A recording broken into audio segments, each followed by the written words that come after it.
So we have a motion on the floor then to accept it. All in favor? And opposed? And carried. Gotta keep track when you guys make motions. Our next is bylaw 1415, Seniors Advisory Committee. And this was originated by administration. Just before you say that, Councillor. Point of order. Yes. I'd like to draw your attention, Your Worship, to page 37 under terms of reference in bullet 3. Under 37, you said? On page 37, under terms of reference in bullet 3, when we had originally discussed this, it was amended, and the words "through FCSS" were deleted from the document, but they appear here.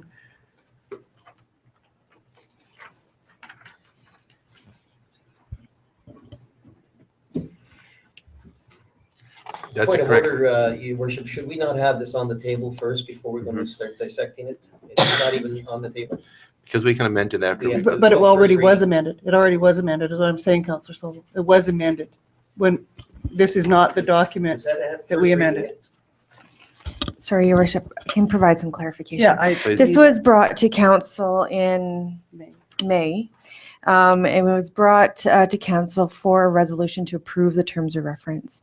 This actually has to be passed by bylaw, the terms of reference. So it's coming back to council now to be passed by bylaw. So the terms of reference was originally approved, yes, with the change to take out through FCSS. So once we have the motion on the floor, then we can amend. Your Worship, Alright. Okay. I would move the council give first reading to bylaw 14-15 Seniors Advisory Committee. We have a motion on the floor. Any questions? Seeing none, all in favor? And carried. And I would move that council give second reading to bylaw number 14-15, Seniors Advisory Committee. okay, we have a motion on the floor. Any discussion? Yes, Your Worship, I would like to move an amendment on page 37. Okay, and what is your amendment? I would move under terms of reference, bullet 3, to remove the words term "through FCSS." We have amendment on the floor. Is there any discussion in regards to that? So just for clarification, does that have to be voted on before we actually vote on the actual motion now? Yeah, I think we have Okay. to accept the amendment, and then we have a new, Okay. and then we have a new bylaw as such. So we have a motion to amend and take out the words "through FCSS." Any discussion? Seeing none, all in favor of the amendment? And carried. So now we have a motion in regards to the bylaw which has been amended. And is there any discussion? Seeing none, all in favor? And carried. Thank you.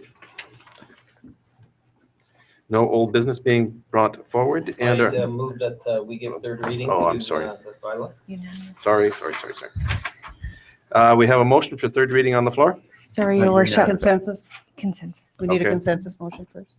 Consensus That's what he for moved. approval for, we need a bylaw, or we need a motion for Unanimous consent. unanimous consent. Thank you.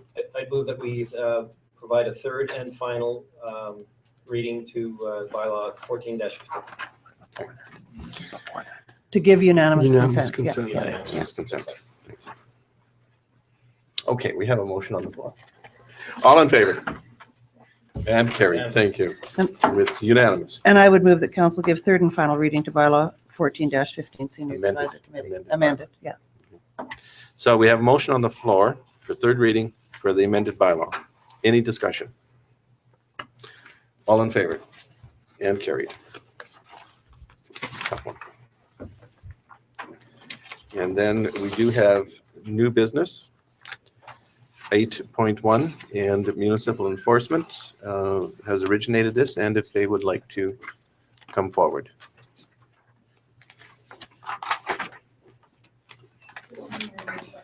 Good evening. Good evening.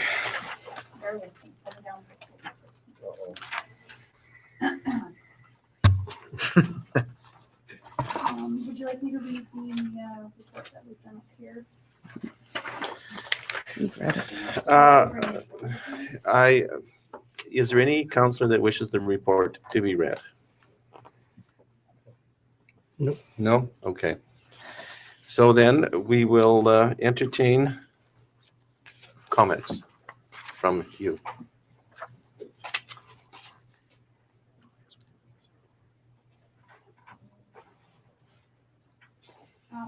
So this was, this is in regards to amending the bylaw. My recommendation would be to leave the bylaw as it stands. We would not allow potbelly pigs in town. These are several concerns that we would have as a municipal enforcement. One thing is that then we'd be opening the door for other animals to be brought into the town limits. That's really what they're looking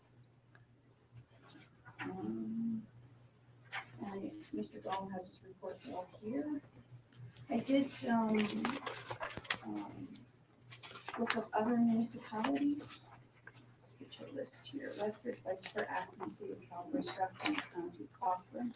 At this time, do not allow potbelly pigs.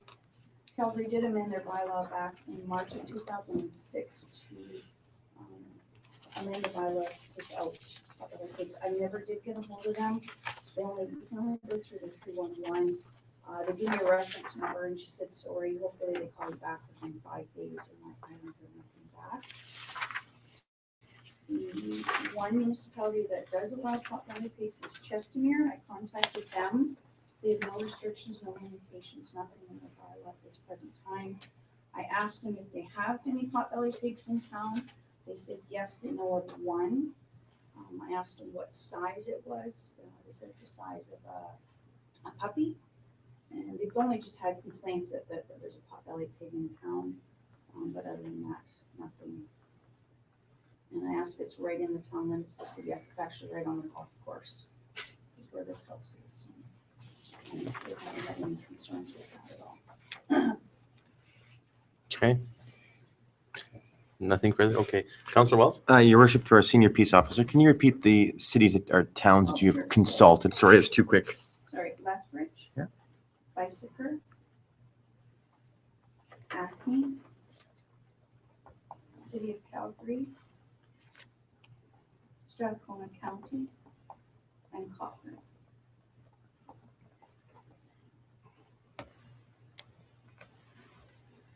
Thank you. That's all. Okay. Deputy Mayor Fuel? Thank you, Your Worship. Through the chair to our officer, have we had any peace officer or bylaw visits to the property concerning the request for potbelly pigs being allowed to be here? Have we met with the people at their property or talked to them, or? No, sorry.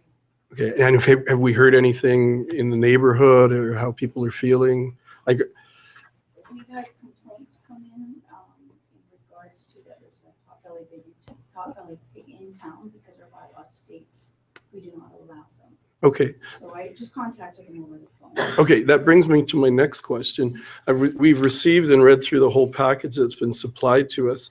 We don't have a bylaw allowing potbelly pigs, is that correct? But there have been concerns and comments brought forward that there is one there.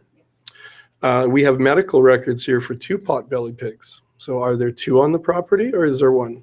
We've only been told of a potbelly pig. So I contacted the homeowner. Mhm. Who said the complaint never did. If I remember correctly, it was just 1.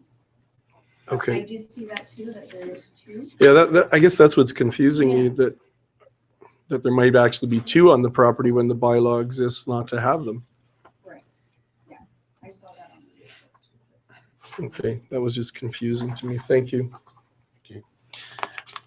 A question I have is, what's the life expectancy of a potbelly pig? Reading through their reports, And I must have missed that. 10 to 18 years. How many? 10 to 18 years, I'm correct? 18 years. On the report. How should and I see that they get up to be maybe 150 pounds. How would a municipal enforcement officer go about restraining one of those should one get loose? That was one of our concerns. If the animal did get out of the property, Not sure, because, where a dog or a dog will jump into, how do we pick up a 110-pound pig or 150-pound pig to put into one of our vehicles? That would be a concern there. I'm not sure. That was one of our concerns. It talks about making sure that there's, and I didn't realize there was tusks on these things, that they are filed down by a trained professional. What do they mean by a trained professional? I would imagine a vet. Okay. Councillor Sobel? Well, yeah, I thought you were done. No, that's okay. Go ahead. Just a couple of questions. I know this originated just a little over a year ago, this issue. And if I remember correctly, you visited the site of these animals, or am I incorrect in that? I did go to that property, yes. At the time of the application, I was led to believe that all neighbors had been consulted and were in favor or did not object to the presence of these pot-bellied pigs. Do you have any information that is contrary or can support that? Was that from the first time? That's correct. Presentation? Sorry, I can go back through his notes. I do not recall that. Sorry. Because it was a complaint from surrounding neighbors here. And I guess your worship, there lies my main concern. At the very least, to allow an animal of this sort in the area, I would want the neighbors to be aware that this was going to happen. But that doesn't preclude those people from moving and new people from moving in without any knowledge that the pigs are there. I'm just concerned about the saleability of residences and perhaps even a lessening of the value of the house, because as I understand by the report here, the yards that these pigs are kept in, it can be damaged quite a bit by the pigs. Due to the rooting, even on the report that they supplied, it says that they can root, they need to root. That was one of our concerns for any property damage. Was that observed on your visit? Do you recall? When we were there, we did go into the back property and there was some holes. I can't say whether it was from the pig or what, but there was some holes in the back property. And that was another one of our concerns. The property owners share the fence line, so the fence would have to be properly secured, that 110-pound pig moving or leaning onto the fence would damage the fence. Thank you. Thank you. Any further questions? We have a recommendation from municipal enforcement. What about discussion? I realize that. We have a recommendation, and so from municipal enforcement. So I will entertain a motion from council, and then we can get into discussion.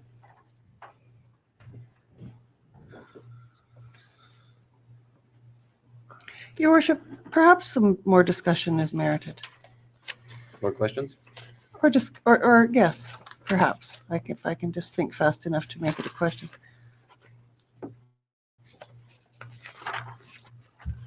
It is my understanding, and I would ask for clarification, that Calgary did at one time allow potbelly pigs, and that when they initiated their bylaw, and I remember it well because I had children living in the city next to potbelly pigs, and when they amended the bylaw, they grandfathered it. Am I correct in that? Yes. It was about, I don't know, 2007, 2006, somewhere in there. March 2006. So they did grandfather it. So the people that had potbelly pigs were allowed to keep them if it was before a certain date. And so, having spent a great deal of time next door to this family who were on a normal sized city lot with 3 potbelly pigs, 2 of whom were very large, I never noticed any undue damage. I did, however, notice that my 165-pound dog, who was constantly escaping from my yard, made the town of Strathmore rich. And could have caused enormous damage by bowling over small children with his teeth. He didn't have tusks, but and he was relatively harmless except for his large size. So my concern is, or my question would be, is it realistic for council to make a motion that would grandfather this particular case with the consideration of the bylaw officer, and then make the motion accordingly? I do think that there is a place for potbelly pigs in community, but I certainly also agree with Councillor Sobel that it's good in communities that are growing to know that if you're moving into a community that you can have such things as domesticated potbelly pigs and maybe hens in the future, but it would be in developments where people were well aware of what they were moving into.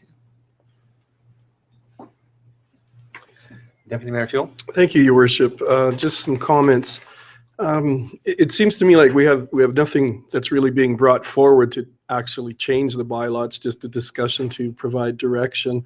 I'm comfortable with the bylaw the way it is right now. I don't see anything that's been brought forward. There's no bylaw being brought forward to us right now to change this. What does kind of concern me is we have a bylaw in place where there is no allowance for pot-bellied pigs, and from what you're saying, there is a pot-bellied pig on the property and maybe two. So that's kind of concerning. So the bylaw is in place the way it is. Nothing's being brought forward to change it, and yet we have one. So right now, it seems like we're dealing with an issue of enforcing the bylaw. And if a bylaw is going to be brought forward, then I guess we would discuss it and vote on whether we're going to change it or amend the bylaw. So I don't know. It seems like we're just in kind of an open discussion here. Sure. I completely forgot about this. When we had a concern come in that the pig was back in Strathmore, Officer Taylor attended the residence, and because I had made a phone call and advised that the bylaw has not been changed, that the pig has to leave the property, Officer Taylor attended the residence a couple days later, and the potbelly pig was removed. Okay. That clears up some of my confusion. Thanks. And if I may, Your Worship, I thought this was an application for a revision of the bylaw. Well, what it says, recommendation is that council accept this report for information and make no changes to the animal control bylaw, therefore not allowing pot-bellied pigs within the town of Strathmore. So they're recommending that we accept it as information, and there would be no motion necessary. And we would not be changing the bylaw. If we were changing the bylaw, I guess we would have to get a motion. Councillor Walz? Your Worship, to Councillor Peterson, with respect to grandfathering this, how would that work? How do you see that working? Well, I think that it would have to be by a special order of council. My question then to the senior peace officer. But if the pig is not here, then it's it's not really, an issue. really not a mute point. But my question to the senior peace officer would be then, if we did grandfather this situation, can I have your thoughts or your opinion on that? I'm not sure how we could grandfather it, as we have a bylaw states that it cannot be in town limits. So how can we grandfather? That would be my concern. How can we grandfather something that's not supposed to Permitted. be here? Does that make sense? Yes. In response, Your Worship? Yes. When I read the bylaw, and I certainly respect the bylaws in town of Strathmore, but in reading both 3.9 and then 3.11, it seemed like they weren't referencing pets, they were referencing farm animals. Mm-hmm. And so I think there is a level of interpretation that exists within this bylaw that maybe it someday could be looked at for improvement and clarification, because wasn't particularly clear to me. If you were raising pigs in your yard so you could have bacon Sunday morning, I think that's something different than what this is. Just saying. Valid point. Thank you. I would move that we accept this report for information, Your Worship. Okay, we've got a motion on the floor. We can discuss it now. Any further discussion? Seeing none, all in favor? Carried. Thank you. Municipal enforcement gets to identify the next item that we have to be addressed, which is school speed zone times. And if you would be so kind, Ms. Fuchs, to address that for us, please. At the September 3rd council meeting, this report come back surrounding the school speed zone time. Recently, the school zone times have changed in Calgary. The speed zones are 7:30 to 9 p.m. for school zones. So there's been discussion brought to Strathmore in regards to this. Currently, the speed zone times for schools here in Strathmore is 8 to 9:30, 11:30 to 1:30, and 3 to 4:30. So 3 to 4:30. These times come directly from the use of the rules of the roads and regulations.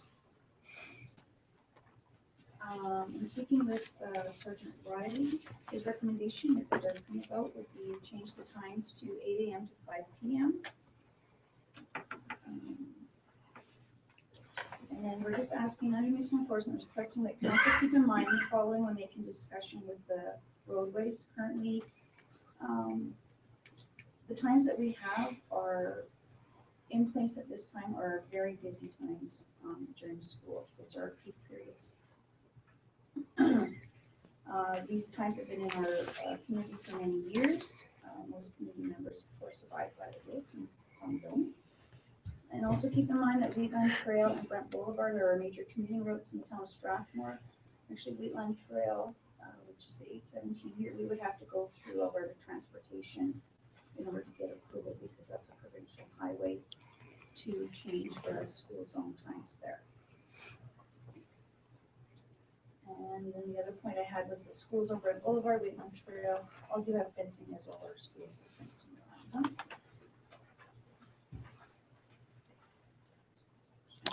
And, Your so our recommendation from the municipal enforcement with the town of Strathmore would be to keep the school zone times as we have them. Thank you.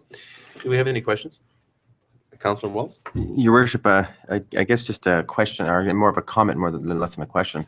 I think it would simplify enforcement with respect to 8 a.m. to 5 p.m. Monday to Friday. The school zones are in effect. I think it'd be easier for motorists to start to comply with that 30-kilometer-hour area.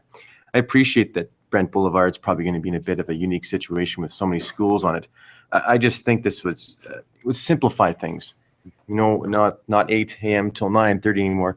Monday to Friday, 8 to 5, 30 kilometers an hour. I know myself, even driving up and down that road, I got to look at the clock, say, what time is it? What do I need to be driving? Monday to Friday, 8 to 5, no questions asked. Now I do 30 kilometers an hour. Questions? Councilor Sobel? No? No, Your Worship, I'm hesitant to start changing this around because a lot of people do recognize the school zone times and follow in with them. It's creating a lot of confusion.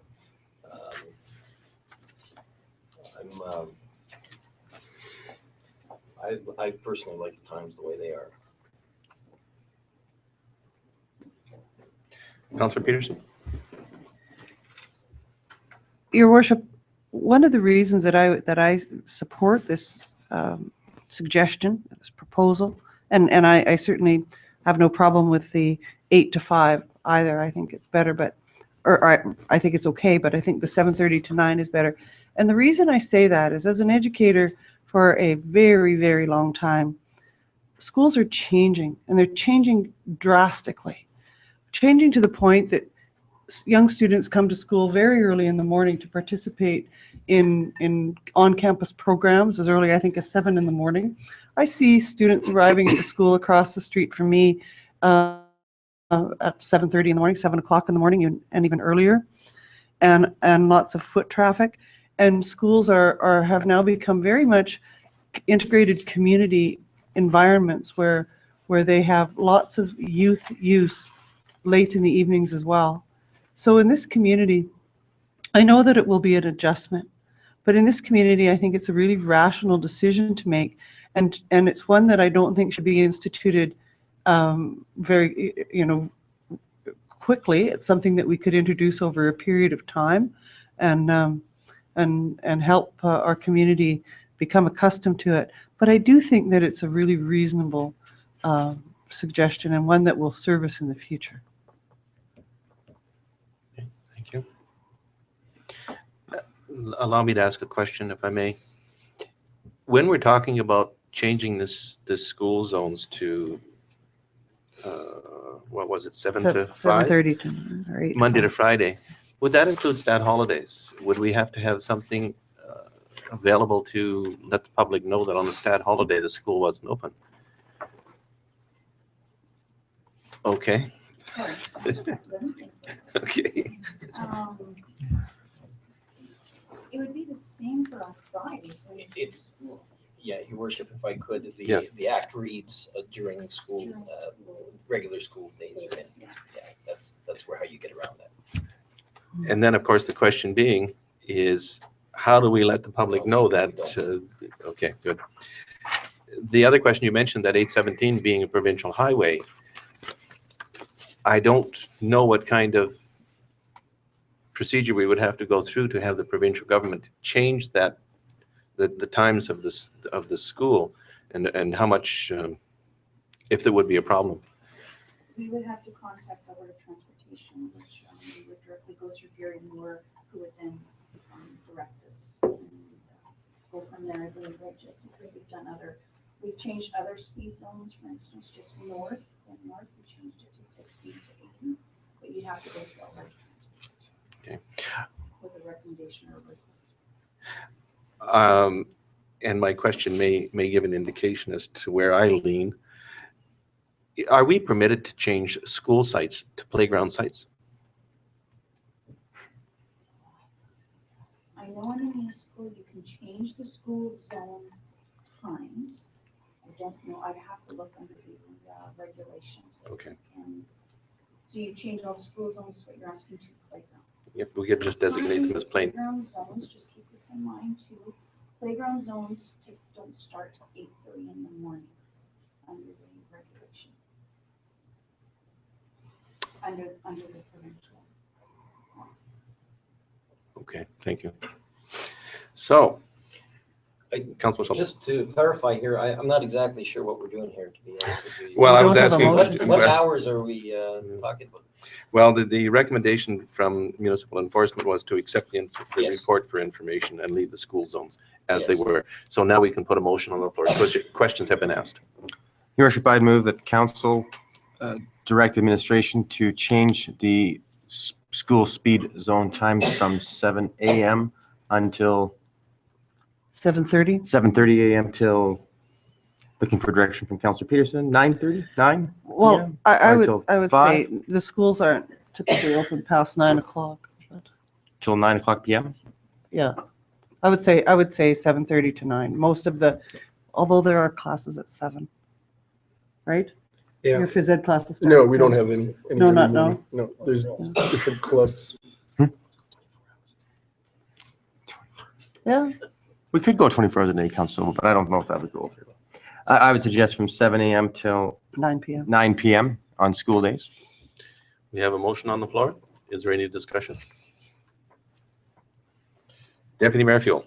Yes, Your Worship. I was just thinking maybe we should wait to see what the Alberta Transportation Department says about the Westmount area as far as Highway 817, because if they're not willing to change it, then us making this motion and voting on it is the cart before the horse.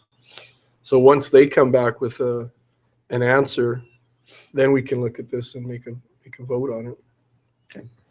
So if that's the case, and he wants to postpone it, So I will remove my motion off the floor, but by move that council direct administration to send a letter to Alberta Transportation inquiring about changing the school speed zones along Wheatland Trail to 7:30 a.m. until 9 o'clock p.m. school days.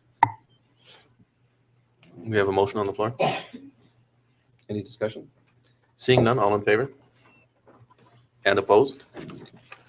Carried. And thank you. Thank you. Thanks, Teresa. Thank you, Teresa. Hope you feel better. Our next item on the agenda is the Gas Tax Fund Memorandum of Agreement and a Director of Corporate Services. If you'd be so kind, sir.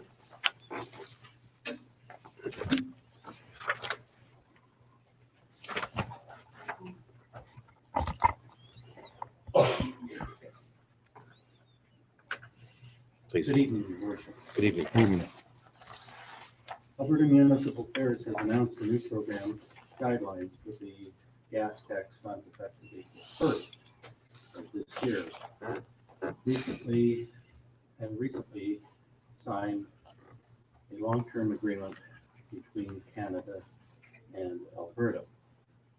Under the new GTF program, additional funding flexibility is available and includes recreational, cultural, infrastructure, disaster mitigation, and others. In order to access the new GTF funding, municipalities are required to enter into a new agreement with the province. The GTF funding allocation from the province to the town of Strathmore for this current year is $671,275 and was allocated to roads and water capital projects. Administration recommends that council authorize the mayor and CAO to sign the GTF memorandum of agreement. And the documentation is attached to the package. Are there any questions of our director? Your Worship, I'm prepared to move the council authorize the mayor and CEO. Oh, sorry. No, it's okay. Well, I was just curious because it was brought in April 1st, 2014, and I was just kind of curious why it took so long. We just received the information from. Yeah, it's very odd. Thank you. Sorry, Your Worship.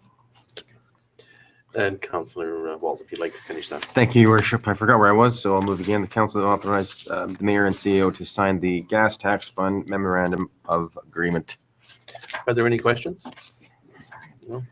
There is a bit of a clause in there that we have to use the money within 5 years. Do you see any difficulty in regards to us using the money? Not Your Worship. Thank you. Just wanted to clarify that. We have a motion on the floor. All in favor? And carried. And thank you. And our next item is franchise fee natural gas. Yeah, franchise fee natural gas. And if you could address that, sir. Thank you, Your Worship. In the way of new information or perhaps additional information, the town has properties that are exempt from paying property taxes within its municipal boundaries. They are generally institutions, for example, schools, hospitals, churches, certain senior care facilities, and the like are exempt from paying municipal property taxes. However, some of these facilities all use electricity, natural gas, and the franchise fee is payable by all that consume electricity and natural gas. There are no exemptions. These facilities all border roadways and benefit from roads, street lighting, town sidewalks.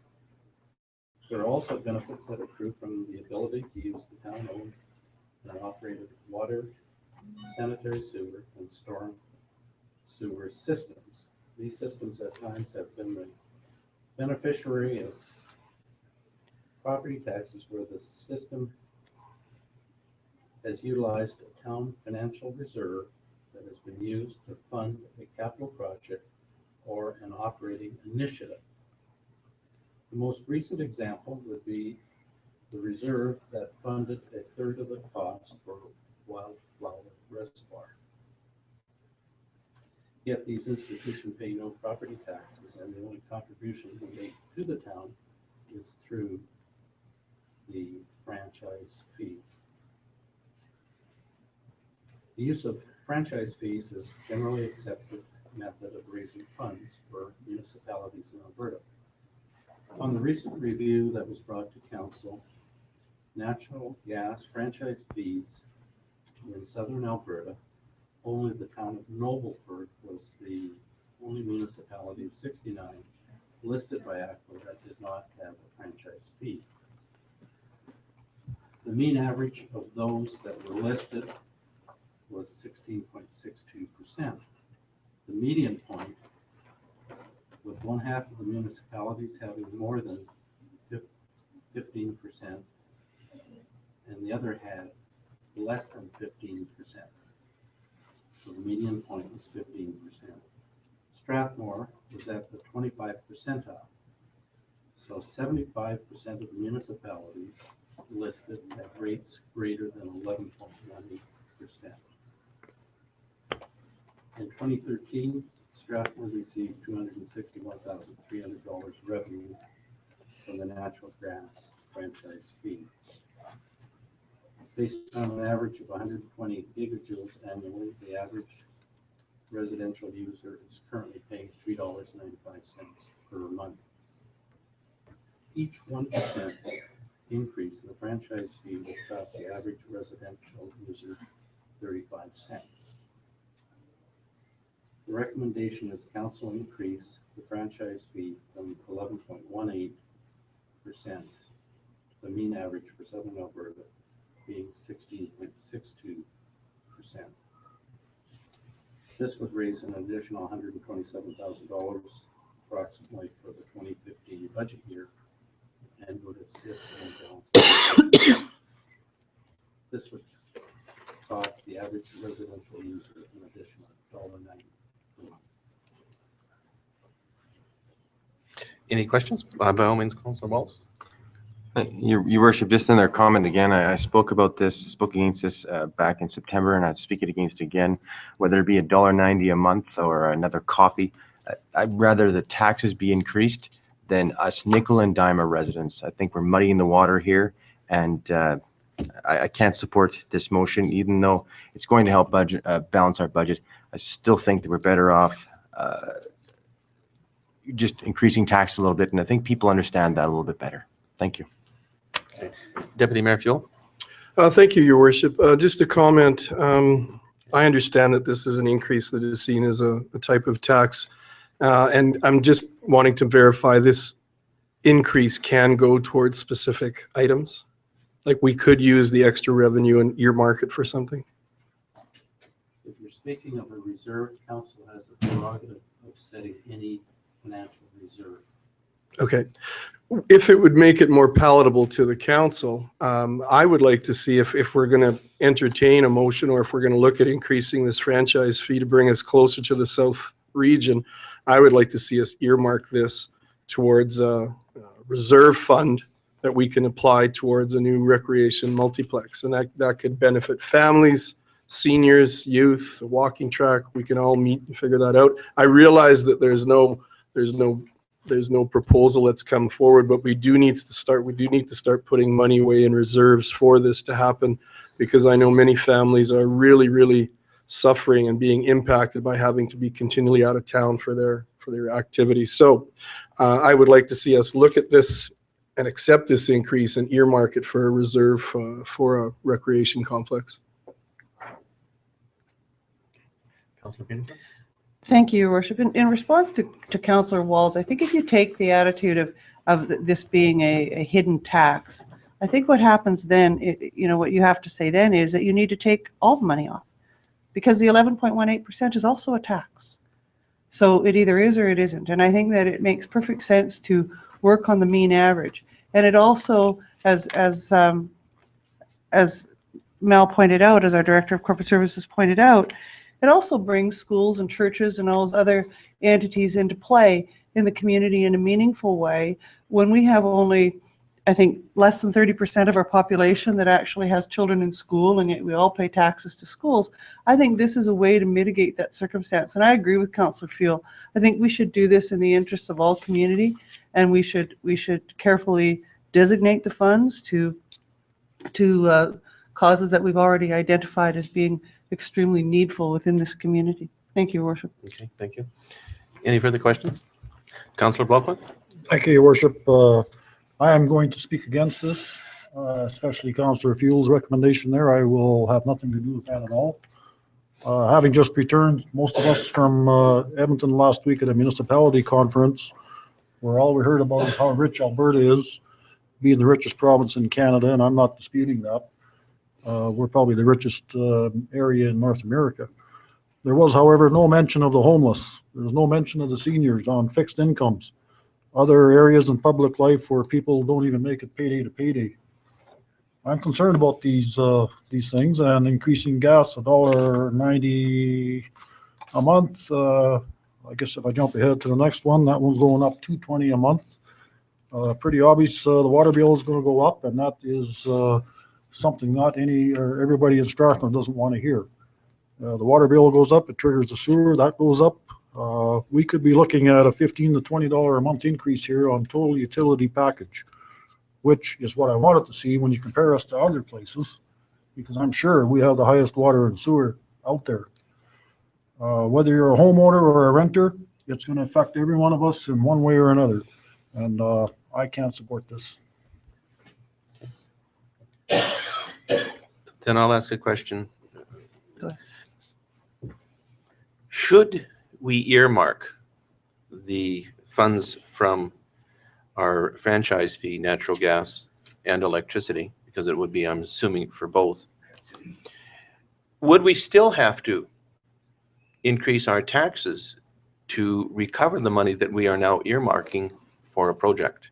So in other words, would the citizens get a double whammy because the money is being earmarked for a project, but we still need the revenue to pay our bills? If I can explain it this way, if we were to remove the $261,000 from the franchise fees, that would represent approximately 2.6% tax increase to cover the present franchise fee revenue. And is that just for the gas? That is just for the natural gas. Okay. Deputy Mayor Phil? Thank you, Your Worship. Just in response to Councillor Blockland, I totally understand what you're saying about increases to people. I guess what I'm saying is that when we make our decisions as councillors, part of our mandate is to make decisions for the betterment of the community as a whole. And there are things that are needed in this community, and one way or another, we have to be prepared for them financially. And right now, I don't see us being prepared to meet the needs of a lot of residents in this town in regards to recreation. And at some point, we have to find funding for it. To me, this is a relatively painless way to find a very large amount of money that can be earmarked for a reserve, and then we could start to move this community forward as far as its recreation needs. So yeah, it is an increase, and I think I often think too of people who are on fixed budgets or tight budgets, but at some point we have to find ways to improve the town. We're doing it with our parks and pathways and major projects. This is just one more way to find some funds for a needed project. And it would impact a lot of families in this town, a lot of seniors too. I mean, if you look at it from other points of view, I'm a terrible swimmer, but I still believe that my taxes should go to our town having a really good swimming pool. At some point, we have to start planning to better this community and finding funds to do it. This is a relatively painless way to get us started more aggressively in a reserve fund.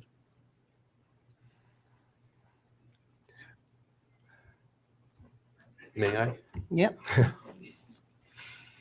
I will now entertain a motion so we can enter discussion. Your Worship, I'd move the council accept this information.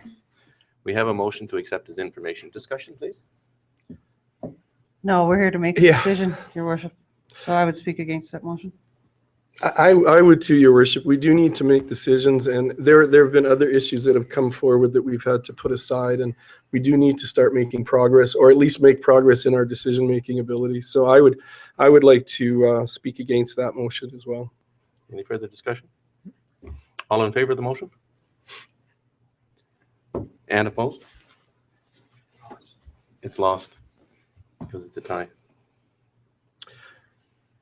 Your Worship, So- I have a question, if I may.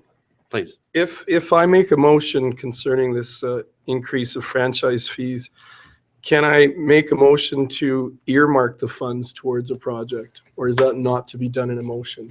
That's a clarification I'm looking for from. My understanding is you could likely make a motion regarding, as long as it's legal, anything. And that would be okay. Ms. Swatsky, is that correct for him to be able to make the motion to earmark the money? With the intention Sorry, Your to Worship, I kind of missed part of that, but Okay. it would be a recommendation from administration to make the motion in two motions. Okay, One for the franchise fee and one to earmark. to earmark. Okay, Your Worship, I'm prepared to move that the franchise fee, that we approve the franchise fee for ADCO Gas to be increased from 11.18% to 16.62%, and that this change be advertised and that the mayor and CAO be authorized to make application for the revision of rate and sign the amendment to the franchise agreement with ADCO Gas. Okay, we have a motion on the floor. Councillor Wells? Your Worship, I request it be a recorded vote. I would like that too. Yeah, they all are anyways, but by all means. Councillor Peterson? Thank you, Your Worship. In hearing, I hear what Councillor Blockland is saying and his concern with regards to people on fixed income. And having lived in Strathmore for a very long time, in an area that was, for the longest time, heavily populated by seniors in times of extremely high tax increases, it created enormous suffering for those seniors. In this instance, when I think about an increase in a franchise fee, and I question Councillor Blockland's numbers, I'm not convinced that it would be a $20 increase a month, but I would stand to be corrected. But with the numbers that we have in front of us, for those people on a fixed income, I know from past experience and that they can turn off their lights, that they can turn down their furnaces, put an extra blanket on the bed. I know that they have some mechanism for control over those issues that relate to franchise fees. They have no control over increase in taxes, which we most certainly will be facing if we want to provide services to our community at the rate that our community is demanding them. I do agree with Councillor Blockland that we are looking at shortfalls in FCSS, particularly with regards to services to seniors. And I also hear Councillor Fuel's concerns with regards to shortfalls in recreation. And it is for that reason that I would definitely vote in favor of Councillor Fuel's motion. Thank you. I think Councillor Sobel's first.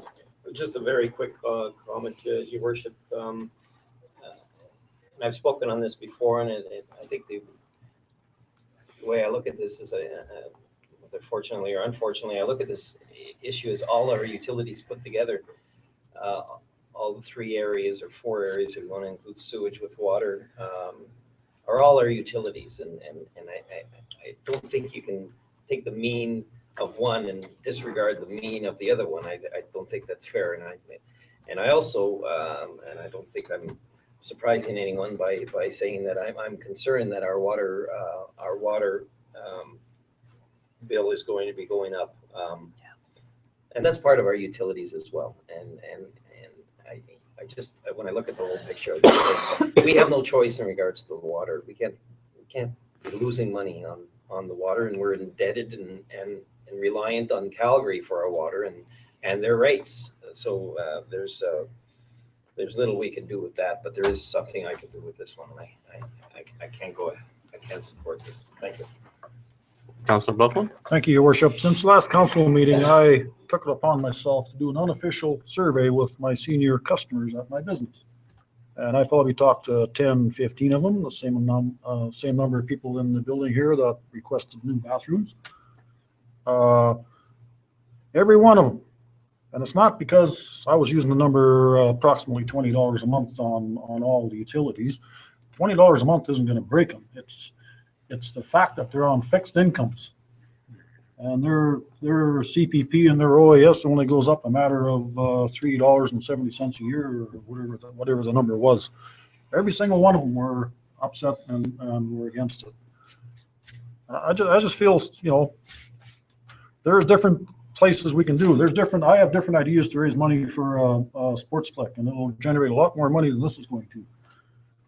We will discuss that at some other time, but this is not fair to our seniors, and I'm not only talking about the seniors. This is not fair to people that barely make it, if they make it from payday to payday. $20 a month for them is couple of loaves of my good bread at $3 a loaf and a jug of milk and some other stuff for them, you know? You gotta think about these people. Deputy Mayor Fuel. Your worship, I agree, and I totally understand what you're saying, but there are things being brought in like a potential water price raise that don't necessarily match up with what we're doing here. We're not sure. We don't know what the water's going to do, and I guess I'm asking the council to look at ways to start finding funds, and this is one way to find the funds for a recreation complex. There will be a group, I'm pretty sure there's a group that's being organized that's going to come to us and talk about this and request. At some point, we're going to have to pay the piper. And I don't know how successful we'll be as far as finding corporate sponsorship. Everybody seems to be in tight situations now too, regardless of what's been told about our economy booming by the new premier.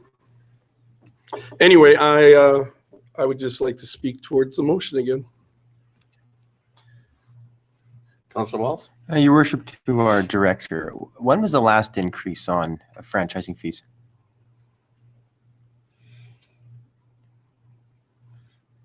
The franchise fee, I believe, 4 years ago. Can you tell me what the rate of inflation is? Currently, it's 3.2%. The most recent CPI index that I looked up last week was 3.2%. And that was August over August.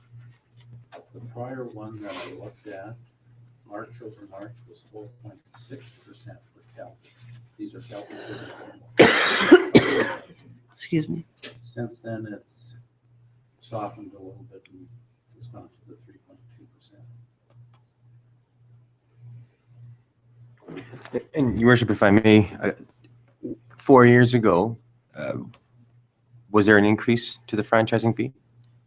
Yes, it was. Was it the mean at that time? No, it was to bring it to the level that we are at currently, and I can't speak to the amounts.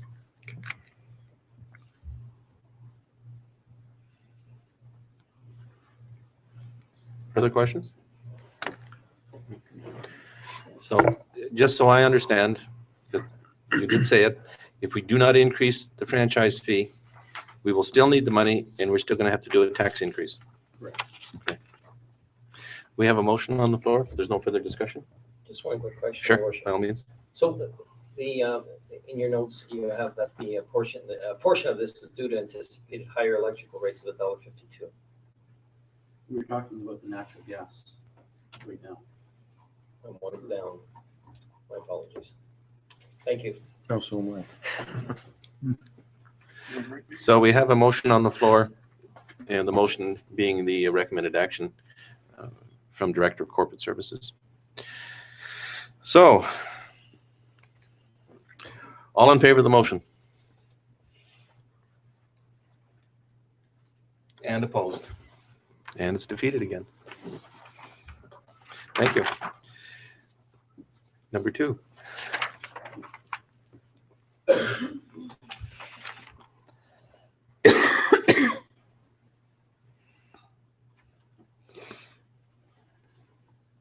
On the franchise fee for electricity, the current franchise fee paid to the town is 10% and raised $458,000, $880 in the prior 2013 year. The average electrical franchise fee for Calgary and surrounding area currently is 12.89%. Listed the various rates for the surrounding communities. High River 20%, Cochrane 15, Brooks 12.63, Chestermere 11.5, Calgary 11.11, Okotoks and Airdrie each at 10%. Revising the rate to 1.89 would raise $132,500 in additional revenue for the town based on 2013. The current average residential franchise fee is $5.27. Anticipated higher electrical rates, and that is supplied by Fortis, and that amount is $1.52. So 59 cents will be the portion of increase if we increase the franchise fee. The additional total would be $2.11 per month. So,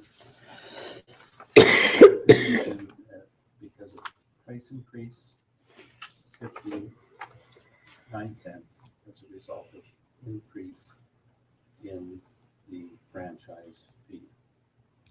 The recommendation is that the franchise fee for electricity be increased from 10% to 9%, and that the change be advertised, and that the mayor and CEO be authorized to make application for the revision of the rate. Sign the amendment for us. Do you want questions, or can we ask for a motion right away? I'll make a motion, Your Worship. Your Worship, I would move that the franchise fee for electricity be increased from 10% to 12.89%, and that this change be advertised and that the mayor and CAO be authorized to make application for the revision of rate and sign the amendment to the franchise agreement with Fortis Alberta.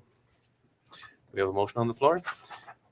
And discussion, go ahead, Councillor Walls. Your worship, to the director. First of all, is 59 cents is the actual increase? Is that what you said? Sorry, I missed those numbers. That would be the portion Okay. of increase due to the franchise fee increase. The $1.52 is as a result of price increase in electrical that Fortis anticipates. Thank you. And my subsequent question would be, when was this last reviewed and increased? I'm not sure that we've done an increase on this one. Your worship, just a comment again that I too again will be speaking against this motion. I goes right back to my earlier comments of people living on subsidized living, seniors. We need to be concerned about those people. I appreciate it's not a very significant increase. However, I'd rather see us look at different avenues to raise funds. And I feel very sorry for our director in that position, because I can imagine it's pretty tough trying to raise funds when you're trying to balance a budget. So I do appreciate the work you put in this. However, I still will not be supporting this motion. Further discussion? Councillor Peterson? Your Worship, I would just say that I think there's a certain amount of hypocrisy in accepting a significant portion of a franchise fee and not accepting an increase that works to the mean average, or mean or average, as we've been presented with, and making this, speaking against motions like this in terms of the benefits that could ensue for community, knowing full well that it's going to result in a tax increase to citizens where they have no control, because you can't turn out the lights on a tax increase and you have no power over limiting it. And so by voting against this motion, we are in effect holding our citizens hostage to a tax increase over which they will have no control. Thank you. Further discussion? Councillor Sobel was first. I just, I don't think I'm quite clear on this $1.52 and 59 cents. So why is the $1.52 is the raise by Fortis? That's what their rate is going to increase by. Yes, they're increasing their electric rate. Right. And as a result of that increase in electrical rate, the town will be the beneficiary of that $1.52.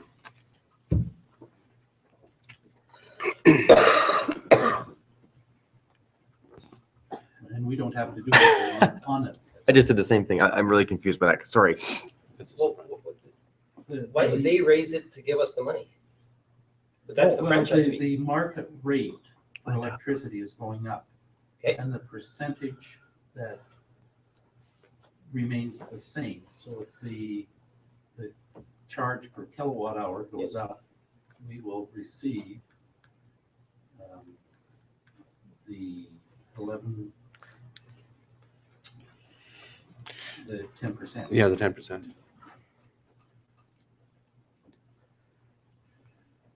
May I try and explain it? Sure. We're receiving a franchise fee already. Yes. Fortis is going to increase the rate, and when they increase the rate, we're at a 10% in regards to that franchise fee. And because they're increasing the rate, our portion goes up, and that will be $1.52. And the director is asking us to increase it from $1.52 to $2.11. Councilor Peterson. I have a question for clarification, which administration might be able to answer. In 2010, Bill 203 came forward for an amendment in the Municipal Government Act around franchise fees. Is that correct? And it was a proposal for a one-size-fits-all across the province. Sorry, I'm not familiar with that. It wasn't passed in any. It was just in some of the research that I did in preparation for tonight's meeting. But you're right, it was not passed and it went down. And one of the reasons that it went down was that there was just this intensely strong feeling from communities that they had to be able to respond to needs of community in terms of a broader base of, and they don't deny that it was a broader base of taxation, it was. But it was actually presented at that 2010 conversation as a benefit to people on fixed incomes, because it was something that they could then have some power to impact, as opposed to tax increases where they could not. And there is great articles online from Alberta news sources such as the CTV and CTV around the City of Calgary's position. They published a good paper on that. Councilor Sobel? So to clarify, we're getting the $1.52 no matter what we do here today. That's correct. Thank you. And what number would that be at $1.52? If you could tell me, or would you know that? How do you What get would How much be money? our additional revenue? I'm not sure of the dollar. Okay, thank you. Revising the rate to 12.89 would bring us in an additional 132,500. So it's going to be likely somewhere in the neighborhood of 100,000, just quickly. Councillor Loveland? Thank you, Your Worship. I will be speaking against this for the same reasons I spoke against the gas one. And as far as Councillor Peterson is concerned about tax increases, how we spend or throughout the year, or maybe we have to spend less, or maybe we have to spend smarter. I'm not sure. Maybe it'll be a combination of the three. Either that or we do a lot of trimming on the budget here. But I will be speaking against this. Thank you. Any further discussion?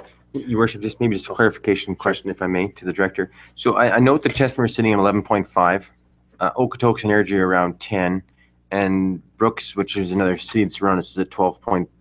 Is that how we got up to the mean average, or did you use High River as well and Calgary? So did you use all those numbers to get your mean average? Yes. Okay. High River, Cochrane, Brooks, Chestermere, Calgary, Okotoks, Okay. So just based on the research that's common, based on the research that was done, we seem like we're already in the average based on Okotoks, Airdrie. Chestermere is a little bit higher than us, but well, we're at 10% currently. So the request is to go from 10 to 12.89. 8-9. so that would actually put us higher than our partners in the area, except High River and Cochrane.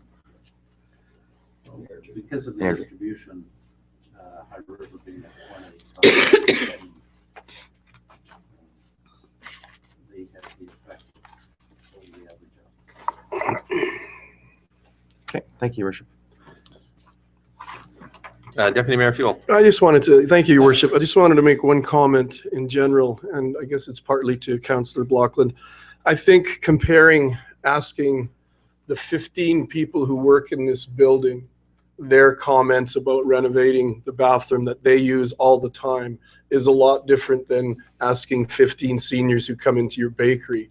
I mean, I could stand in front of the arena and ask 15 people and get a whole different response. So I just want to say that these numbers that get tossed around don't exactly paint the full picture. And I still want to point out that we have to find funds at some point for some of these projects, and that there are a lot of young families and middle income families that are very impacted by not having proper recreation facilities. And at some point we have to find the money. And I just wanted to make that comment. Thank you. So we have Councillor Peterson. I'd just like to say also that we need to make no mistake, by turning down this 300,000 plus potential that would bring us to the mean in our area, we are, by the words of our Director of Corporate Services, facing a very possible need for a tax increase. Councillor Sobel. I just want to correct that number. I don't dispute what you're saying, but the number is a little bit off because we're On the still two, getting 100,000. on the two, I'm talking about So both natural gas and electricity, Councillor Sobel. yes, but that's not, when the total is up, it's not 300,000. That would It is, you're right, I'm sorry. be closer, I think, to maybe a little under 180, somewhere around there. 259. Yeah, In total? Yep. The 132 from the, sorry, 132 and 127. Goodbye. 127 is the gas, Yes. and the 132, Is the electricity. we get 100 of that. That's correct. All right, so 120 and 20, 120 and 30, so it's about 150,000. And I'm just playing numbers here, but I don't want to, it's not 300,000, that's the only thing I'm saying. It's closer to 150. Because we're going to receive a portion of that anyways. Yes. Okay, we have a motion on the floor. And the motion is as under the recommended action. No further discussion? All in favor? And opposed? And defeated? And thank you. Thank you very much.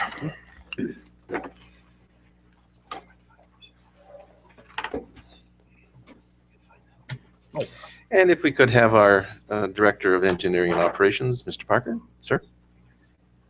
We got a tough council tonight. Good evening. Good evening. We had a stretch break. You looking for money too? I bring very exciting things to talk about. This evening, just a few items, a couple of housekeeping items. But we've been working, the first item is we've been working on the Bow River Phosphorus Management Plan now for a number of years, started back in 2011.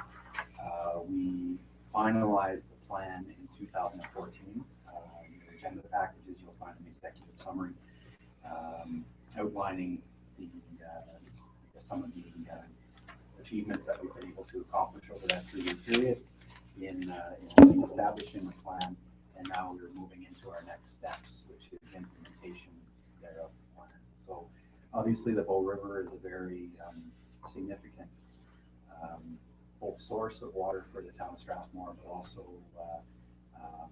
area for disposal of our stormwater and wastewater. And so our interests in phosphorus management are both as users and as dischargers to the Bow River to both consider our impacts on our downstream neighbors as well as protecting our own interests as users of the water here in town. So we're being asked as part of the steering committee for the Bow River Phosphorus Management Plan to endorse the plan itself and thereby continue to work on our implementation of the plan going forward. And your recommendation?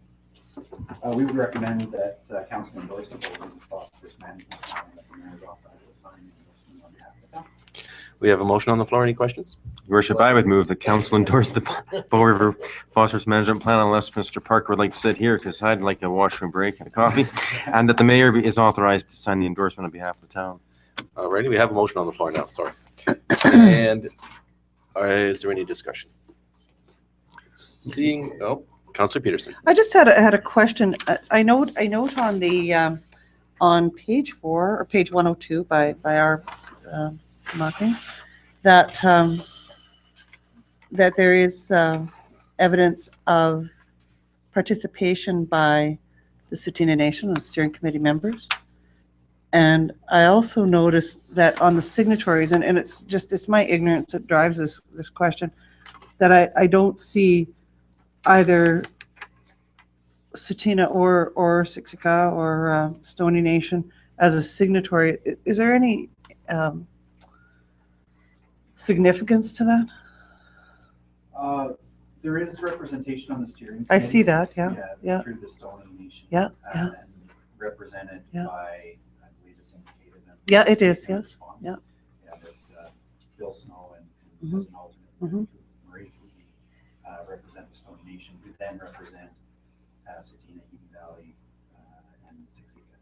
I just thought it was interesting that there was a difference between the steering committee and the signatories. And I wondered if that was an indicator of the First Nations not being in favor? Like, why would they be on the steering committee but not a signatory? Well, I believe on behalf, like the Stoney First Nation Yes. is identified as a signatory. And then they, Oh, yeah, I see that, yeah. But not the others, yeah? yeah. I guess just.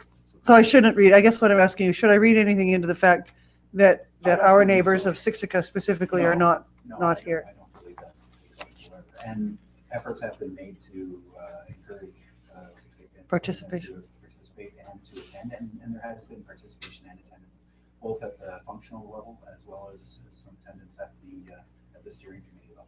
So no, I don't anticipate that there's anything to be read into that. Just Thank you. representation of the nation overall. It is good to see the initiative. Thank you. We have a motion on the floor? Your Worship, just a quick comment. I'd like to thank Mr. Parker for all of his work in this committee. I know he spent a lot of time on it, and I really appreciate that. Thank you, Jesse. And he's well respected on it too. Very. All in favor? And carried. And thank you on that one. Let's go on to number 2. As part of the Cooperative Stormwater Management Initiative, or what we refer to as CSMI, the town of Strathmore has been working with partners of the Cooperative Stormwater Management Initiative on developing a regional stormwater management plan going forward. Previously, we had signed an MOU, or a memorandum of understanding, with the other partners. That MOU expired in May of 2014, and partners have agreed that we'd like to reestablish that MOU as our commitment going forward, as our commitment to the Cooperative Stormwater Management Initiative. As part of our agenda package, I've included a draft historical summary, some of which has been provided to council previously as part of our goals for our first phases of this initiative, and also some additions to the accomplishments that we've made to date, including our engineering options assessment and our steps going forward, which includes water balance and governance items along those lines. So I guess this evening I'm looking for administration is recommending the council agree to the MOU and the Strathmore continue as a partner in the CSMI project. Questions? Yeah, no, not a question, Your Worship, just a comment. You know, we run through a lot of things, and at one point in time, every item that we deal with is the most important thing. But I'm telling you that this is really important. I concur. This is right at the top of the list, and I know Jesse's been with this group for a long time, and that there's been an immense amount of work and progress with this committee. So congratulations, and I certainly would make the motion that we continue on with the memo of understanding. So that's the motion. Officially, the council support the Cooperative Stormwater Management Initiative memorandum of understanding. The mayor is authorized to sign the memorandum of understanding on behalf of the town. Okay, we have a motion on the floor. Is there any discussion? Seeing none, all in favor? And carried. And thank you for number 2. Thank you, Jesse. Thanks, Jesse. For item 8.8 is maybe another step in that cooperative stormwater management initiative. In 2013, the partners for the CSMI project made an application on the regional collaboration grant, and were successful in achieving the maximum allowable funding through that grant application of $250,000. That's really helped in reducing their costs and project costs. I guess the cost that would be borne by the partners in the absence of that grant. This evening, the partners have been working to put together an application with WaterSmart to apply for the Alberta Community Partnership Grant, which replaces the regional collaboration grants that we had applied to previously for the fiscal year 2014-2015. I'll make a note, in the recommended alternative, I did make an error. There is some specific wording that needs to be adhered to, and all the partners have to have the same wording. I'd indicated that the application would be submitted by the town of Strathmore. That should read submitted by the town of Chestermere. So Chestermere will be the managing partner in the application. Previously, Wheatland County had made the application on behalf of the group. This year, it will be Chestermere that will make that application on behalf of the partners, and they committed to doing that. And then there's also a motion, or I guess an additional recognition that will follow the terms of the agreement with the conditional agreement and those guidelines. So this evening, it would be basically that the council support the application for the Alberta Community Partnership Grant and the following terms of the agreement. I move that council support the application and commit to following the terms of the agreement. He has to You make want the whole- specific. Yes. And the recommend Yeah, if we could. with the resolution. Yes, please. And be it resolved that we, the town of Strathmore, authorized to participate in the application for the cooperative stormwater management initiative submitted by the town of Strathmore. Chestermere. Chestermere. Short memory. No problem. Chestermere under the intermunicipal collaboration component of the Alberta Community Partnership for the 2014-2015 fiscal year. Further, that the town of Strathmore, a participant, agrees to abide by the terms of the conditional grant agreement governing the purpose and use of the grant funds. Is that it? That's enough. Yeah. Any discussion? Seeing none, all in favor? And carried. Thank you very much. Thank you, Jesse. And thank you very, very much. Keep up the good work. Our last item under new business is Seniors Advisory Committee appointments, and that was originated by administration. And I'll turn the chair over to you. I'll turn over the comment to you. Yes, Your Worship. Council tonight passed bylaw to establish the Seniors Advisory Committee. And we have applications from citizens to sit on this committee. We've already appointed 4 members from the public to this committee, and we have 4 more coming to council. They are Ms. Peggy Marie Bond, Mr. Albert Algar, Mr. Brian Beveridge, and Ms. Ethel Bertram. And administration is recommending the appointments. Councillor Peterson? I would move that council appoint Ms. Peggy Marie Bond, Mr. Albert Algar, Reverend Mr. Brian Beveridge, and Mrs. Ethel Bertram to the Seniors Advisory Committee, each for a 2-year term, and the council instruct administration to draft letters to all applicants, thanking them for their interest in the committee. We have a motion on the floor. Any discussion? Seeing none, all in favor? And carried.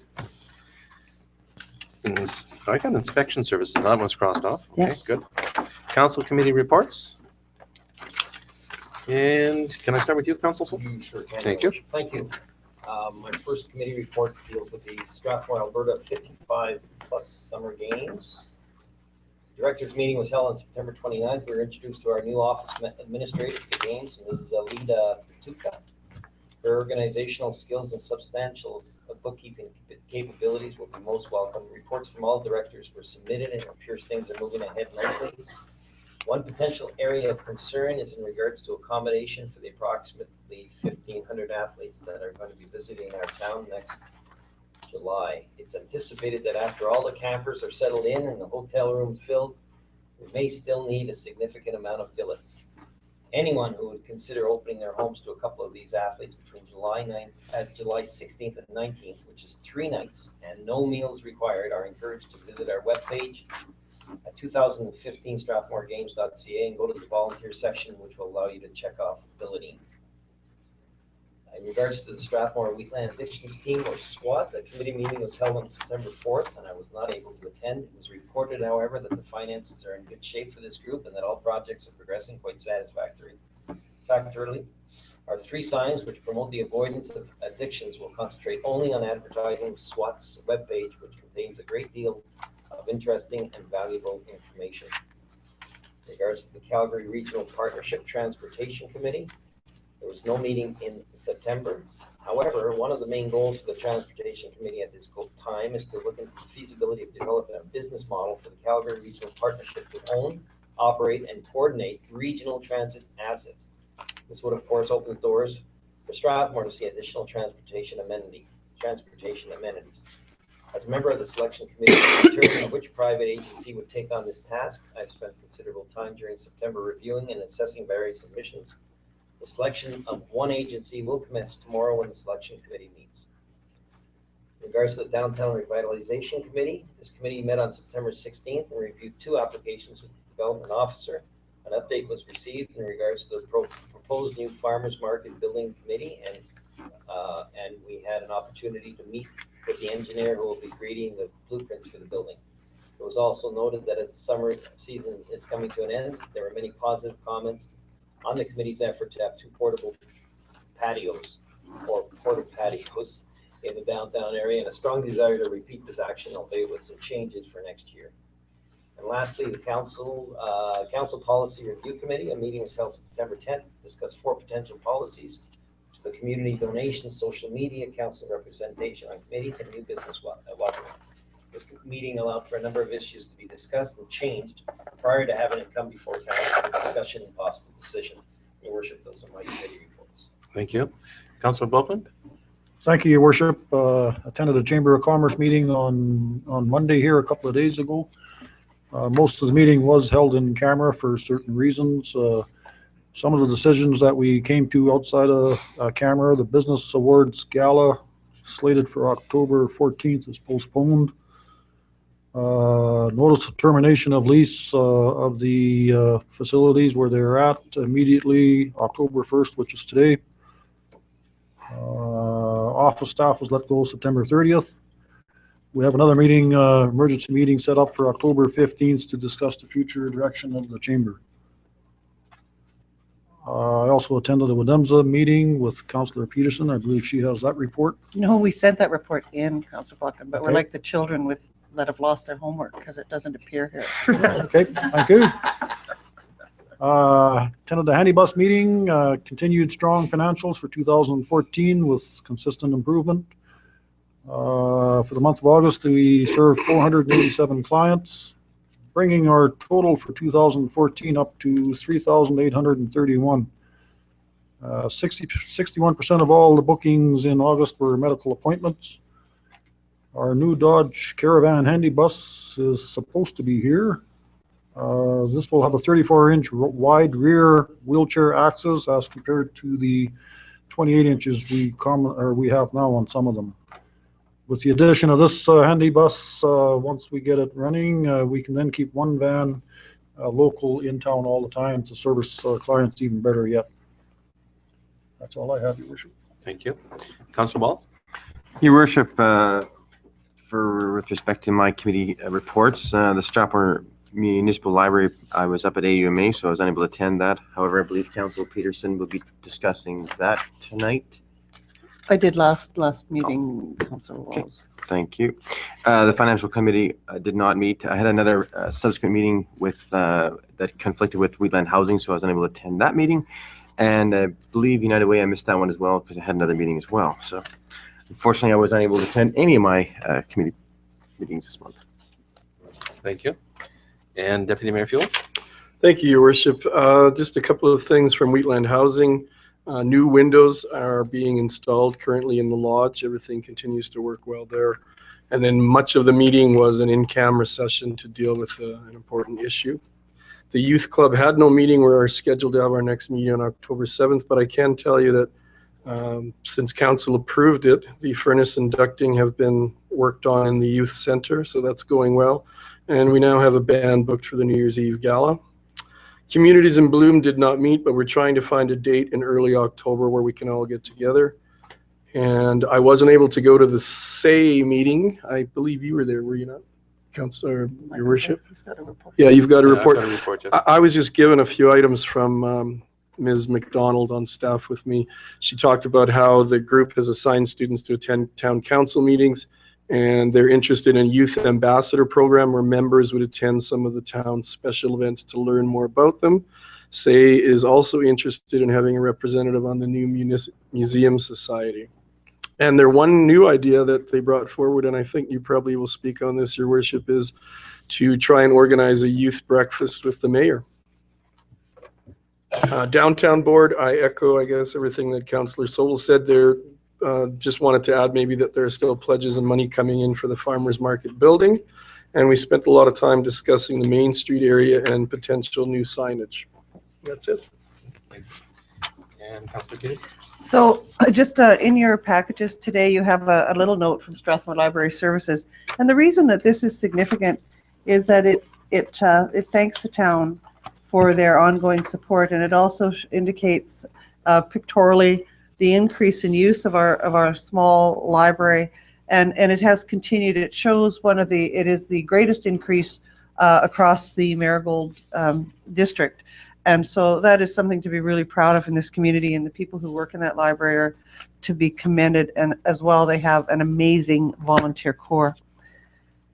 What IMSA, their volumes continue to increase, and they are bringing on board a new ambulance in the future. I think those are the two highlights. And with regards to the Marigold Library Board, you also have a package some information in the councillor package. And just to note that there was a 0.36 increase approved in the 2014 budget. And I think the other thing that's important to look at in Marigold is that the increase in spending to digital library materials is something that's primary in their future. And that their usage is also going up and going up significantly. And in terms of the Strathmore Regional Arts Collective, on the past weekend, under very, very difficult conditions, they had staged an amazing event. And I would really like to thank all the town staff and our volunteers like Councillor Sobel for all the work that they did. And it really turned out to be an amazing day, in spite of the fact that we had to move from the park up to the agricultural grounds. And just a lot of commendation to Brandy Hebbs and the people on that committee that work so very hard. Thank you, Your Worship. Thank you. I'll make a couple of comments. The Family Center Advisory Committee did not meet. Community Futures Wild Rose did meet. I did not attend their meeting on September the 4th. Their next meeting is tomorrow night. They did approve their financial statements at that meeting. They ratified them at the financial statements at that meeting. Calgary Regional Partnership, I'll hold off on that one just for the time being. The Museum Committee did meet, and the Museum Committee met yesterday, and we traveled to Glenbow, where they put on a workshop in regards to starting a museum. The kindness, the information, and the service that they provided to the Wheatland District Historical Society was outstanding. They gave us the information that we need to make sure that we can do the best possible to start the museum. The meeting was, of course, during regular office hours, and not all committee members were able to attend. The information included conservation of artifacts, pest control, cataloging, and most importantly, how to set our goals and the focus for the museum. The information received will be shared by all committee members, and I do believe that Wendy Gephardt, is that how you pronounce it? Sent the information out. And our next meeting is scheduled for October the 27th. We still have tours planned for Rosebud and Siksika. And the nice thing about this is the Strathmore Assembly of Youth have indicated that they want to be on this society and sit as members and help with the museum. And we have received four names put forward by the Strathmore Assembly of Youth. Plus two more. Plus two more. Okay. Youth from, Good. not from the SAY, but from the youth from the community. Oh, good. Good. Calgary Regional Partnership. I sit on, of course, the board of directors, and the Calgary Regional Board of Directors met September 19th in Cochrane. Code of conduct for board of directors was tabled to an upcoming meeting. I think I'm getting tired. Elections of officers was conducted. Bill Robertson, mayor for the town of Okotoks, was elected chair. Michelle Jackson, councillor Black Diamond, was elected secretary. The executive committee is now comprised of the following board members: chair, Mayor Bill Robertson; vice chair, Mayor Patricia Matthews; secretary, councillor Michelle Jackson; executives at large, Jim Stevenson; and Mayor John Borrowman.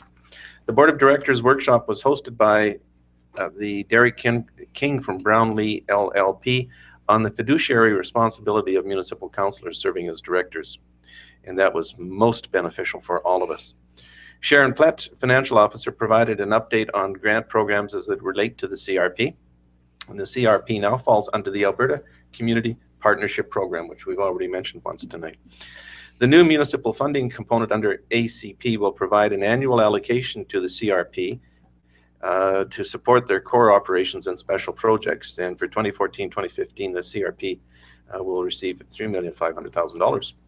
Quarterly financial report was circulated to the board of directors. A task force has been formed to work through details of legislating the CMP while ensuring the CRP remains a voluntary organization. The task force is made up of provincial staff from Municipal Affairs, Legislative Services, and Land Use Secretariat.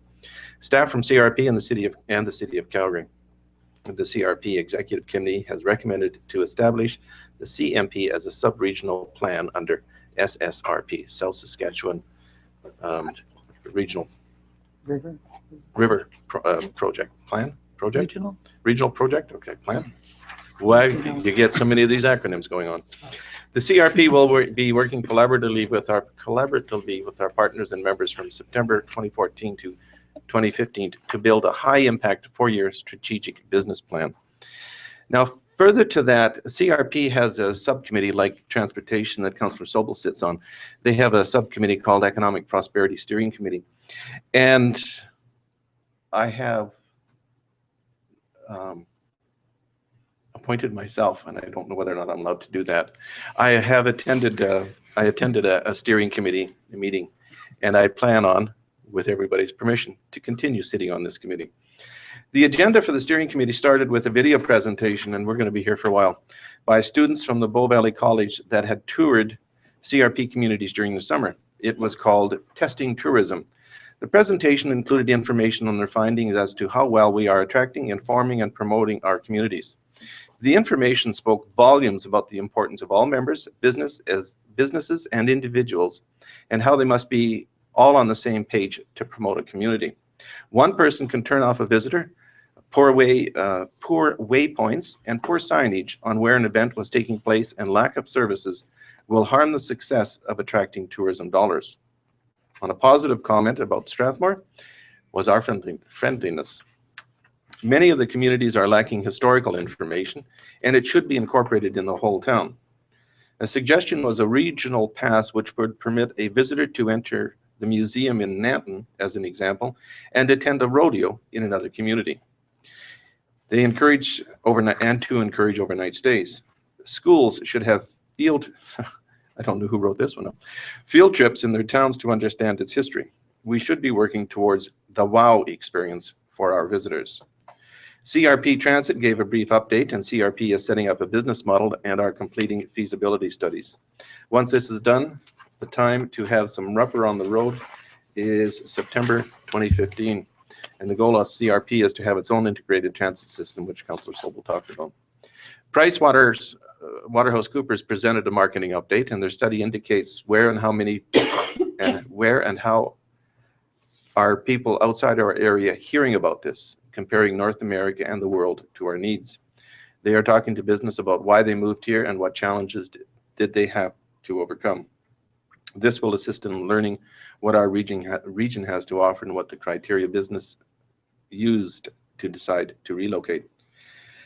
PwC study includes information on 1, cost of doing business, 2, ease of doing business, 3, ability to retain talent and ability to get talent, and 4, access to qualified talent. We need to have a shared vision, marketing efforts to be successful in developing an industrial base. More communities in the CRP have completed an economic strategy. Most communities, I should say, in the CRP have completed economic strategies. CRP has submitted an application to the federal government to establish a foreign trade zone. Growth is escalating in the region beyond what was first planned. Okotoks is annexing 33 quarter sections for future growth, and they are working on a 50-year vision. Black Diamond is focusing on health and wellness in their community. Presently, they have 11 doctors for a population of 2,500. They are in contact with hotels to encourage development in their town. Commercial vacancy is 3.5%.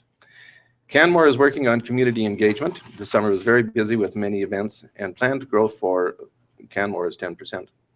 Tourism Alberta gave presentation on the framework for the CRP region and the province. The value of tourism is the number 3 driver of the Alberta economy. By 2020, tourism in Alberta is expected to be a $10.3 billion industry. The province is encouraging and supporting collaborative tourism alliances. The one that was mentioned was the Canadian Badlands Tourism Group. Late afternoon, the Economic Development officers for each community met to discuss plans and projects. December 11th, 2014 is the next meeting. And I'm sorry to take so long. Strathmore Assembly of Youth, the committee's agenda was included their own terms of reference, which I thought was really amazing for a group such as that to have terms of reference. And meeting dates were presented. An election will be held September 24th for President, Vice President, Secretary, Treasurer, and Media Coordinator. Youth Ambassador program was discussed and received positive comments. And the ambassador would shadow the mayor during certain times. Specifics and approvals will be required. I advised I will bring the ambassadorship program forward to council. SAY is working on a disc golf course, and the committee has asked if they had an interest in attending and working on the Western District Historical Society, and several of the committee are willing to assist. And as mentioned, they had mentioned the having a breakfast with the mayor, and that's something we can discuss in the future. And did I have another one on there? I think that's all of my reports, and I thank you. Yes. And administration? On economic development, keep it short. We've been really busy here. The planning department, myself, well, all the departments, but there's a lot of things happening in town. It's very hard to keep up. That's all I'll say tonight. Okay. Your worship, to make it official, I'd move that council appoint Mayor Mike Elt to CRP's Economic Prosperity Steering Committee. We have a motion on the floor. Any discussion? Seeing none, all in favor? Thanks. And your worship, I'd move that council accept the reports as information. We have a motion on the floor. Any discussion? Seeing none, all in favor? And carried. Next item is questions between councillors and to administration. Your worship. Who was first? Councillor Blockland, was he first? Oh, Councillor Fuel can go if you want. Mine's really quick. Okay, Deputy Mayor Fuel. I'm just asking a question of update to administration, if you can tell us about the proposed bridge between Strathmore Lakes and Wildflower. We have $100,000 in the budget from MSI funds, and we'll be going ahead as quick as we possibly can. And that will cover the total cost. Councillor Blokeland? Thank you, Your Worship. I just have two questions, both actually concern the RCMP.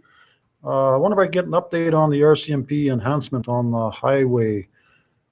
I've heard they're having trouble getting members out to actually do these 5-hour, what do you call them, 5-hour what? Shifts out twice a week. I can't comment on that part. I can comment that on the shifts, it's costing us a little over $1,000. We're bringing in about $3,000, depending on the particular shifts, and it's really been helping traffic within the community. So administration are very happy with it. And my other question would be regarding the RCMP in town, regarding the bylaws with the bylaw officers. I've been told of a couple of incidents, a couple in Kinsman Park. One actually just a couple of Saturdays ago, just in Maplewood Green where I reside, where there was some problems at midnight or 1:30 in the morning at a house party. And it's easy for them to say it's not our job description. It should be up to the bylaws, which obviously don't work at midnight. When it's that late, it's the RCMP. Yeah. Was there any other, did you hear anything else like that? I know didn't. Kinsman Park's been a problem a couple of times. Tracy, you can come over here for a second. Any comments on it? In regards to the complaints for Just in Rocky's question. Not in regards to the complaints itself, more in regards to them showing up, which is good. They show up there, but then they say it's not our area of policy. It's up to the bylaw officers. RCMP, Enforcing bylaws. RCMP can enforce the bylaws too, and we don't work the late shifts. No, I realize due to- Can I answer that? Is Yes, that okay? right here. We don't work the late shifts at this time because we do not have a dispatch system in our vehicles. We also don't have communication with anyone to do checks on us. So we're out there on our own pretty well. So that at this time, that's why we're not working the night shifts. Yeah, my concern wasn't with that. My concern was why they were I pushing can't that off to you answer guys when they know you guys aren't on call even at midnight. But I just wanted to bring this to the council's attention, and I would like to bring this up at the fall workshop and have some discussion on that. Yeah, I can't answer why that. Councillor Walls? Your Worship, just a quick question to Dr. Stanford. The Fireman's Park, there's the 30-kilometer-hour per playground sign is just on the north side of that park. Can we have a look at maybe moving that playground sign to the other side, just about 20 feet farther down, so that we actually include that park of the firemen's in the playground zone? Yeah, we can take a look at it. I don't remember where it's at. Thank you. Councillor Sobel? And I guess I see the Director of Engineering and Operations here, so I guess I would be looking for an update on our sidewalks on Lakeside Boulevard.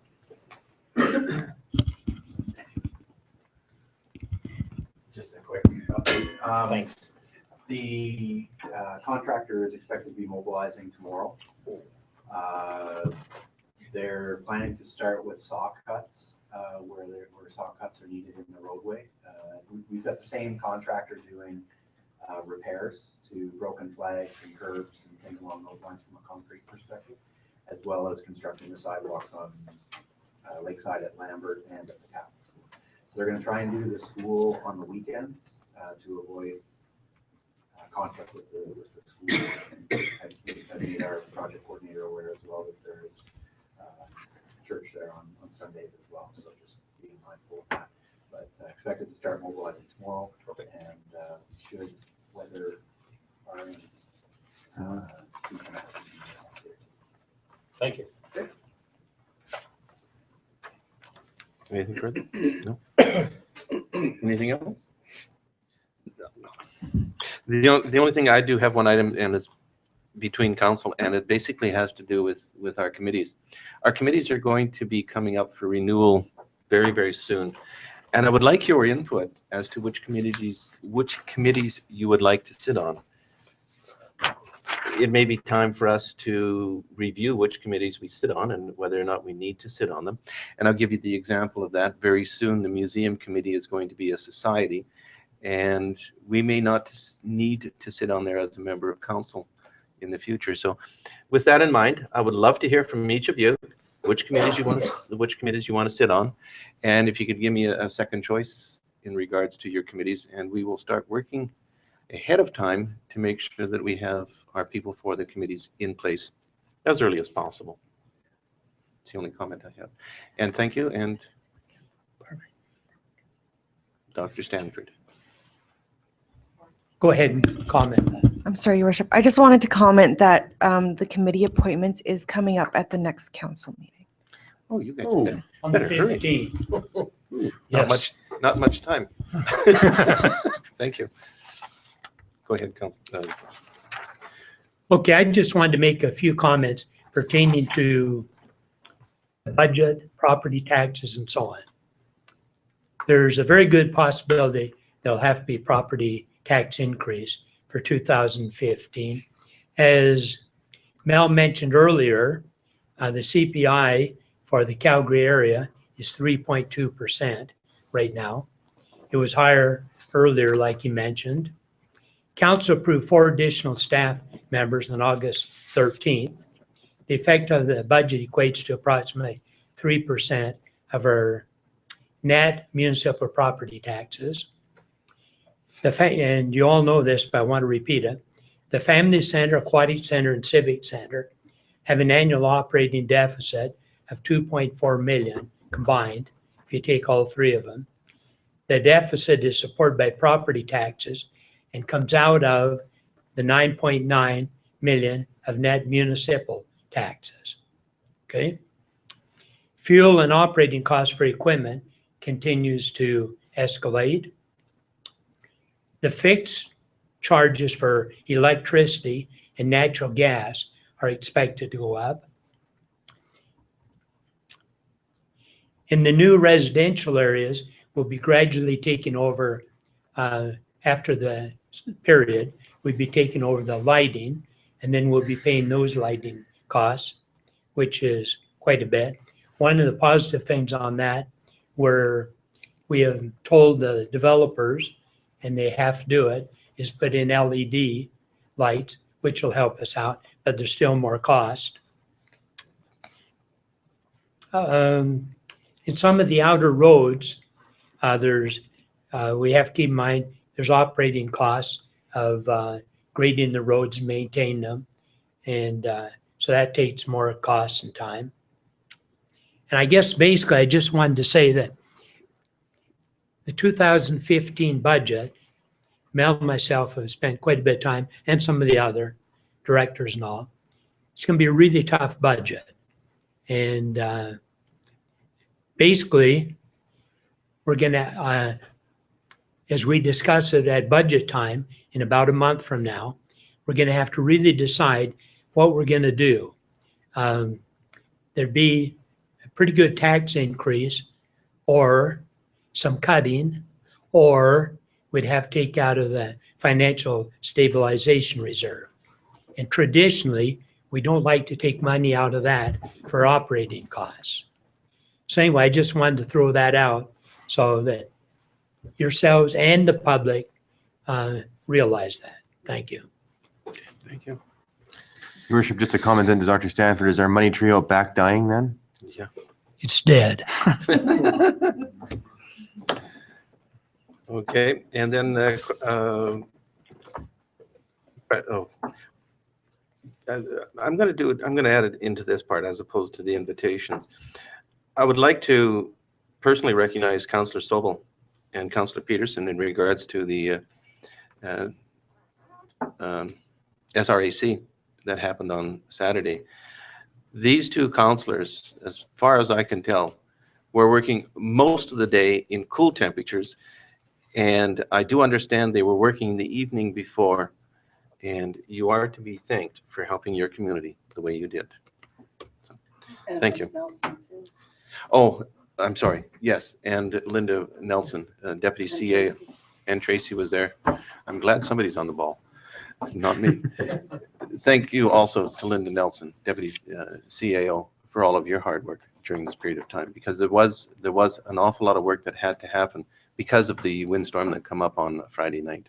So, and I would also like to publicly acknowledge that the Ag Society stepped forward and gave us the facilities to be able to have the SRAC put on the program. So thank you to the Ag Society. And you didn't have to leave for that. Council invitations, do we have any? Your Worship, I do. I received a invitation from the director of Meadow Lake Care Homes. Meadowlark, thank you. Yes, I can't even read. It's getting late. Man, usually I'm in bed by now. But so Meadowlark has invited council to come in and have a look and see what their facilities look like there. What's the day? It's open for discussion. Just think whatever works for us, we can send an invitation and carry on. So if you'd like to coordinate with me, I will get a hold of the director once I hear back from you guys on who wants to attend. Okay, good, thank you. Anything else? No? Your Worship, I'd move to go into camera. Purpose? For land. For land? Okay. Thank you very much. We'll go in camera. You need to pass the motion. We need a vote on it. Yes, it's a phone question. So all in favor of going in camera? Carried. Thank you.